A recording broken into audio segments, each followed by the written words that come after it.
Olá, sejam todos bem-vindos. Nós estamos aqui mais uma vez no nosso podcast Papo Legal e hoje o assunto ele é um papo de boteco, mas é um papo de boteco importante para a vida das pessoas. Então eu estou aqui novamente com o Paulo Cavazana, com o Everton, meus amigos de docência, e hoje a gente vai conversar aí a respeito de planejamento financeiro. Afinal de contas, quem que não tem relacionamento com dinheiro nesse mundo, né? Então, como é que a gente se relaciona ou como é que as pessoas se relacionam com o dinheiro? Então, fiquem à vontade, pessoal. Sejam todos bem-vindos aí. Paulo, Everton. Bom dia, Marcelo. Bom dia, Paulo. Bom dia. Prazer estar aqui de novo. Vai lá. Questão do dinheiro é sobre uma questão delicada. Por mais que tenhamos aí muitas vezes um perfil de pensamento, o dinheiro não é algo fundamental, não é algo que me traga felicidade, mas é algo que precisa, né? A gente precisa dele para a própria manutenção. E eu acho que lidar com dinheiro na carreira ou nas carreiras jurídicas passa por algumas formas iniciais de pensamento. Quero uma vida mais segura financeiramente, mais estável ou não? Eu não quero uma estabilidade, mas com a possibilidade de ganhos maiores. Em outras palavras, vou seguir a carreira pública ou vou para o profissional, serei um profissional liberal. Eu acho que esse é o debate do dia. Eu acho que temos na mesa aqui boas pessoas para tratar. Eu na condição de advogado e 2 funcionários públicos. Eu acho que é isso aí, né? Eu acho que muitas pessoas que almejam assim carreira pública, né? No primeiro momento, lógico, tem o ideal, né, de seguir uma determinada profissão, um cargo público. Mas eu acho que, além de tudo, a pessoa pensa na estabilidade, porque isso é uma grande vantagem, né, do cargo público. Tá lá, chuva ou sol, como dizem os antigos, né? Tá lá o salário, seja pouco ou seja muito, mas ele tá lá todo mês, né? Uma estabilidade. Eu acho que muitas pessoas procuram o cargo público justamente por causa disso, né? Sim, e eu acho que a advocacia gera uma insegurança nesse sentido.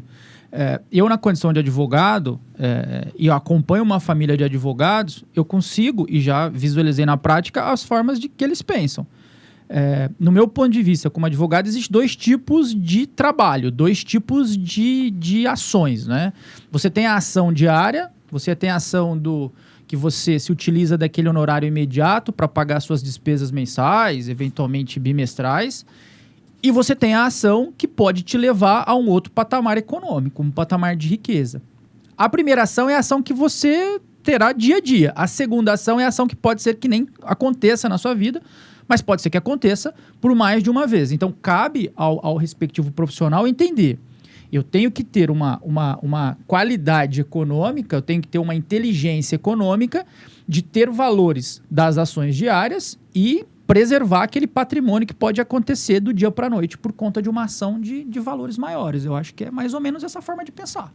Eu acho que mesmo funcionário público também, né, Everton? A gente sempre ouviu essa história, acho que você também ouviu, eu já ouvi muito, o Paulo também, de que é melhor pingar do que faltar. Então, o funcionário público, eu costumo brincar com os alunos, digo, quando você passa no concurso público, você fecha 2 portas na sua vida. Você fecha a porta da pobreza e fecha a porta da riqueza. Você não vai ficar milionário como funcionário público, mas também não vai ficar pobre. Você vai ter uma vida estável, uma condição de classe média, vamos dizer assim, né?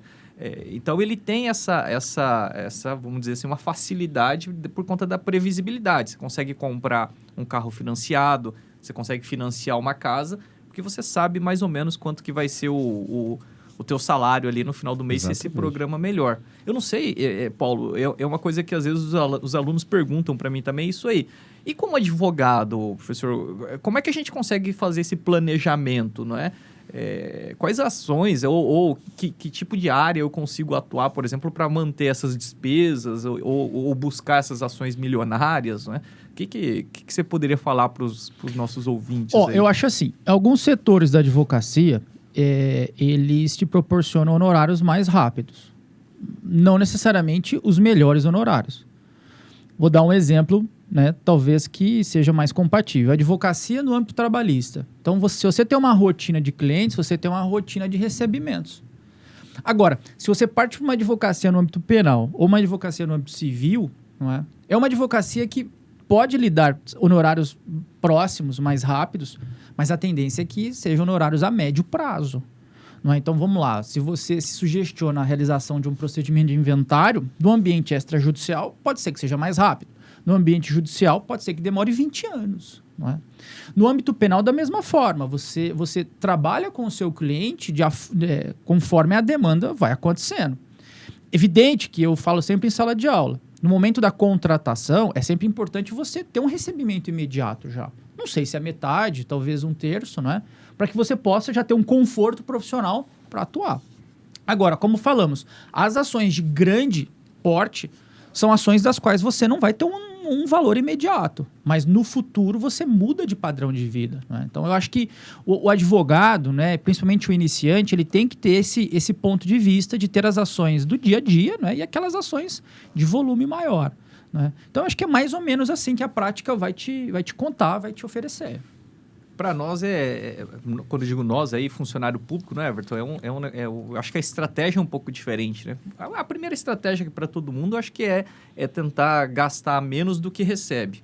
Não é? Você ter uma reserva. Essa é talvez a primeira dificuldade para todo mundo aí. E aí, depois, saber como é que você vai se preparar para o futuro. Eu lembro de uma frase é uma frase dos antigos que meu avô sempre dizia, né? O dinheiro não aguenta desaforo de ninguém, né? Nunca. Então, isso vai de cada um, né? Aquele que gasta mais do que ganha, obviamente que ele vai ficar numa situação meio complicada. Ele não tem uma reserva para uma emergência, né?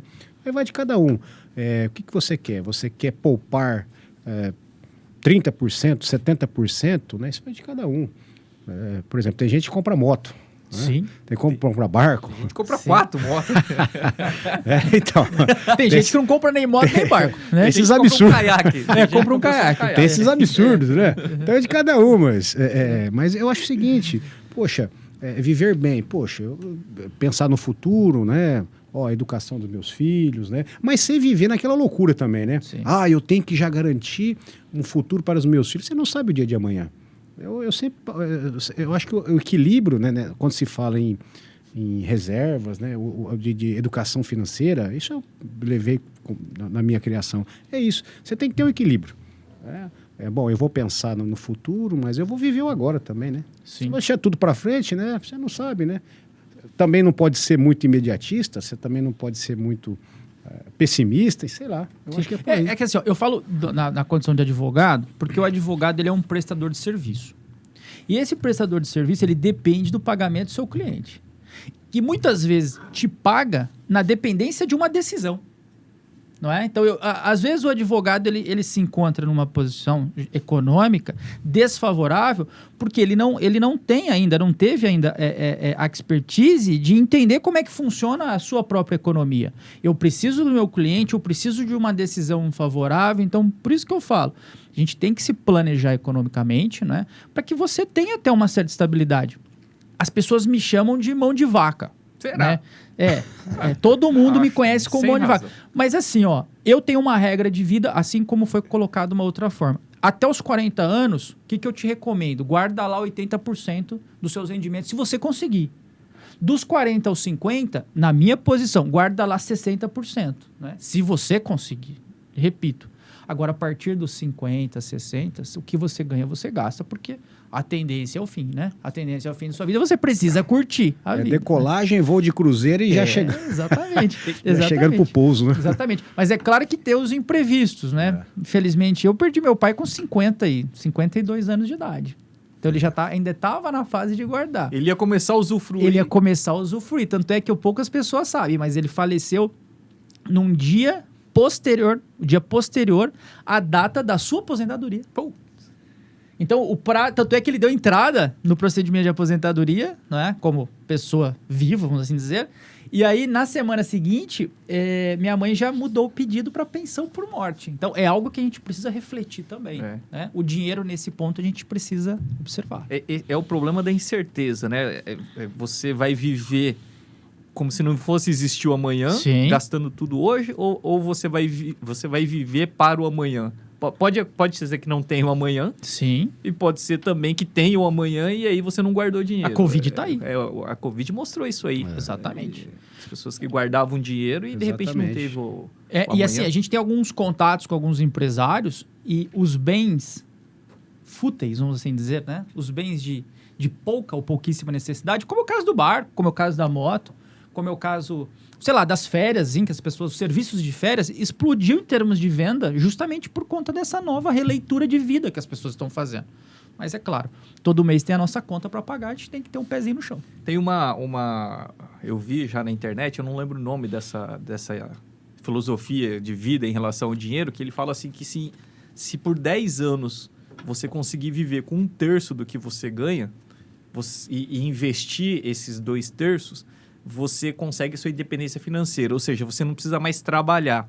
Com aquilo que você tem, você consegue fazer uma renda e aí que te sustente depois desses 10 anos. Bom, pode ser uma ideia, né? Tipo, então eu vou me privar por 10 anos para depois não precisar trabalhar mais.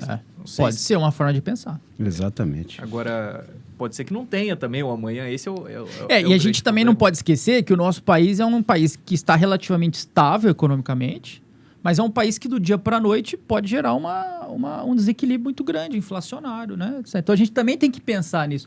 Se estivéssemos conversando, por exemplo, numa economia mais fortalecida, talvez a segurança seria ainda maior, até mesmo para o profissional liberal, né? Agora, uma economia subdesenvolvida, né? E eu acho também, quem tem filhos, eu acho que a educação tem que... o planejamento tem que já passar para o filho, né? Eu acho que o filho são por exemplos que você passa para os seus filhos a maneira de conduta na vida, né? Então, eu acho que tem que começar do berço, né? A criança saber que não é fácil, né? Que o pai e a mãe estão ali trabalhando, que é suado, né? Para eles terem dar valor ao dinheiro, né? Dar valor àquela moeda que está ali no canto da pia. Sim. Né? Dar valor àquele salgado que ele comprou lá na cantina da escola. Acho que isso faz parte, né? E muitas vezes esse mundo muito corrido, os pais não têm muito contato com a família e acabam deixando um pouco, né, de lado esse planejamento e a pessoa aí sai, né? E muitas vezes os filhos eles não têm uma educação nesse porte em casa justamente pela essa ausência de tempo, né? Compra e ele para de reclamar, não é? Então, não é a forma de você ensinar, né? É a forma de se dar valor, né, ao dinheiro.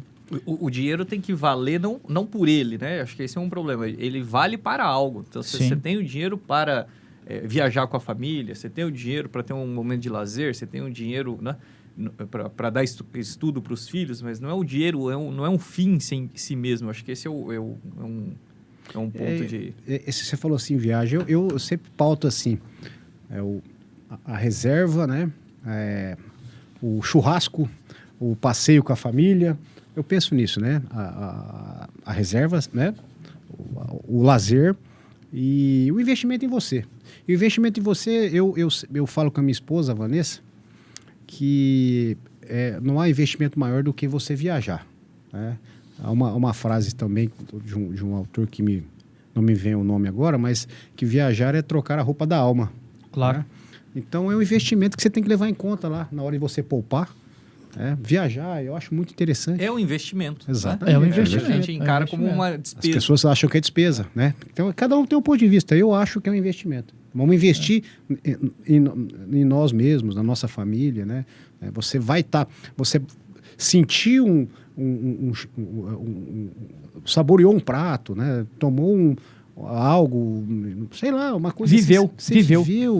Você guardou aqui nos seus olhos, aqui na sua lembrança, acabou, você investiu. Memória afetiva. Exatamente. Agora, falando em investimento, Paulo, algumas coisas que eu escuto até de advogados, de que eles falam assim, olha, a princípio, o que para uma pessoa comum é gasto, muitas vezes para nós é investimento. Então, ele fala assim, a gente vive, por exemplo, numa sociedade da aparência. Ele fala, então, ter um carro bom, usar um terno caro, ostentar um pouco nas redes sociais, na verdade, é uma maneira de atrair clientes também. Você concorda com isso aí? Olha, eu não me utilizo desse formato, até porque eu não tenho, a princípio, redes sociais e a minha forma de investimento é muito simples. Quem me conhece sabe disso. Mas, sem dúvida nenhuma, para o mundo atual, é um ponto a ser observado. Eu não estou te recomendando isso. Mas eu observo na prática advogados que muitas vezes têm um dinheiro para investir, sei lá, em um terreno, em um bem imóvel, e falar, não, eu não vou gastar R$200 mil no terreno, mas eu vou gastar R$200 mil no meu carro. Não é? Vou investir na minha aparência, vou investir na minha rede social. É claro, é um investimento, a gente tem que pensar dessa forma, né? Agora, tem que ver o o que o ser humano por detrás daquilo, né? Ele está pensando sobre isso. Em termos de cliente, acredito que sim. Haverá uma atração de clientes, porque qual é o pensamento? Poxa, se ele tem um bom carro, se ele tem uma boa roupa, ele é um bom profissional. Ele tem sucesso profissional. Ele tem sucesso profissional. Gente, entendam, essa regra não é uma regra absoluta. Eu posso ter um baita do estelionatário ali. Um picareta, né? Um baita de um picareta, não é? Que se vende e não entrega nenhum tipo de serviço. Mas é claro, eu acho que o profissional liberal ele tem que se posicionar socialmente. E eu acho que é isso, né? Eu acho que é dessa forma. Ele pode encontrar esse meio, sim. Um outro ponto que você falou aí, e que para nós, funcionário público, pega muito, é essa questão da inflação. Né? Às vezes o funcionário público também cai nessa ilusão de que o dele vai pingar todo mês, e aí é o que o Everton falou, ele não faz a reserva, se ele ganha X, ele gasta 2X, né? E aí ele esquece que o salário dele pode ser corrido pela inflação. É o poder de compra, né? O poder de compra do salário dele diminui. Daí ele vai sentir isso lá na frente. Então, muitas vezes, já que tem a estabilidade, talvez, e aí para o funcionário público, talvez a meta seja diferente, ele pensar num investimento que, pelo menos, preserve o poder de compra do salário dele. Já é alguma coisa. Né? Se ele entendeu lá no começo da carreira dele que aquele salário é bom, que é o suficiente para ele viver, que ele faça algum investimento, pelo menos, para preservar o poder de compra do salário dele, vamos dizer assim, né? Já é um... O advogado, ele tem, em tese, como suprir essa questão inflacionária de uma outra forma. Então, por exemplo, né? Eu cobraria R$2.000 para elaborar uma ação. Pô, a inflação tá aí, eu vou para 2.200, 2.400. Então, nos orçamentos, por assim dizer, a gente consegue. Agora, o funcionário público tem esse engessamento, né? Ele tem que ter essa observação. Você leva a risca, assim, tabela, o Excel, você tem tudo lá, gasto, essas coisas? Não. Porque ele não gasta. É só positivo, é só receita. Saída, só receita. Porque tem muitas... eu conheço várias pessoas que tem lá no computador, né, a tabela, ó, eu gastei...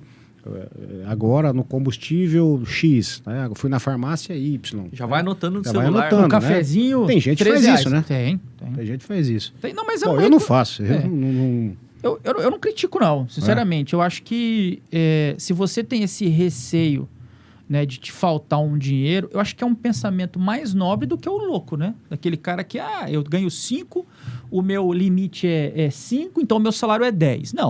Não é isso, né? Daí a pessoa fica se enrolando em banco, em empréstimos, né?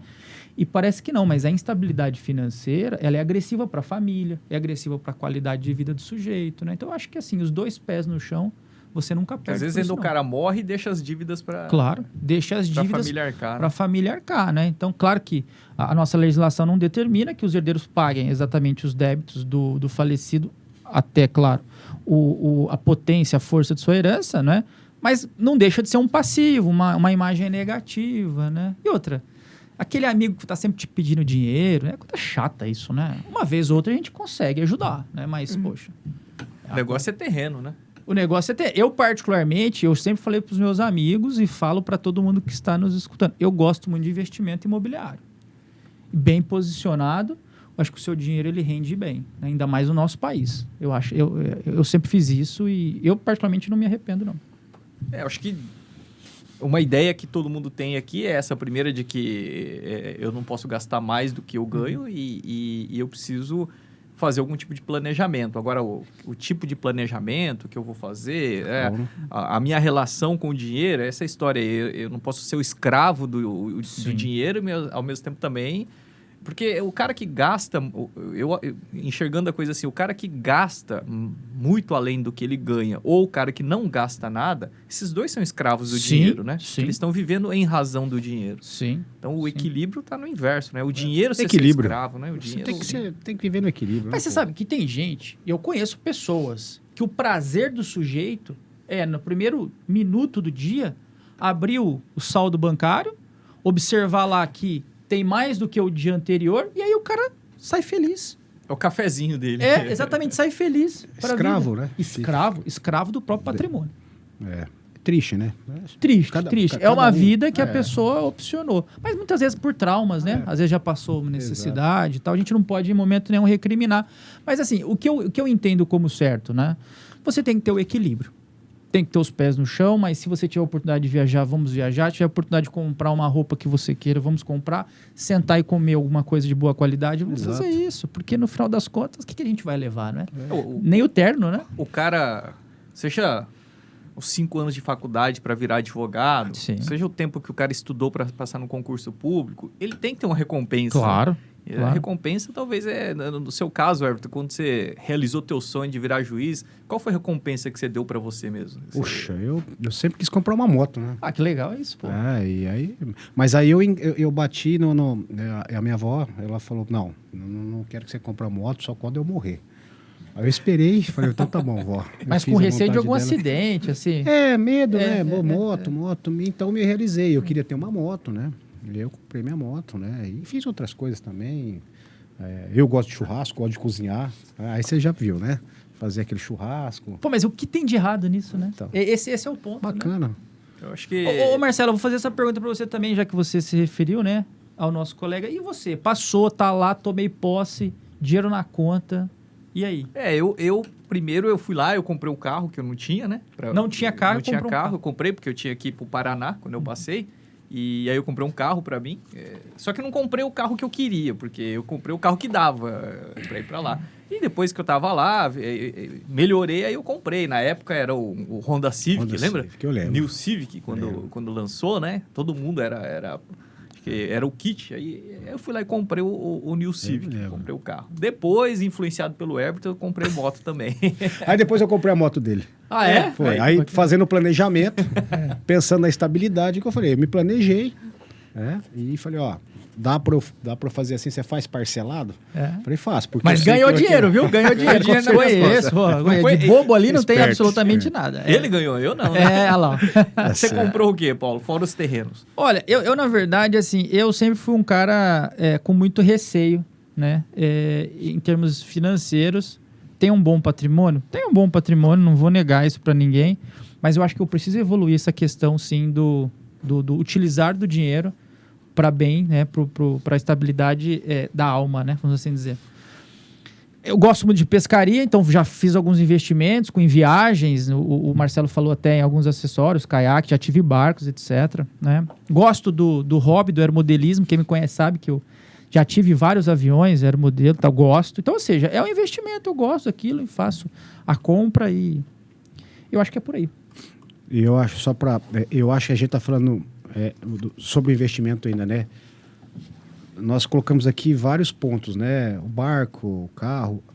E eu esqueci de uma coisa, na minha opinião também, que não poderia, que eu havia até me esquecido, que é investir na sua saúde. Claro. Não é? Você comprar um tênis bom, você, se tiver condição, pagar uma academia, você fazer exames periódicos de saúde, você, se tiver condição, contratar um personal para te acompanhar, porque é um profissional que vai ali passar as técnicas adequadas.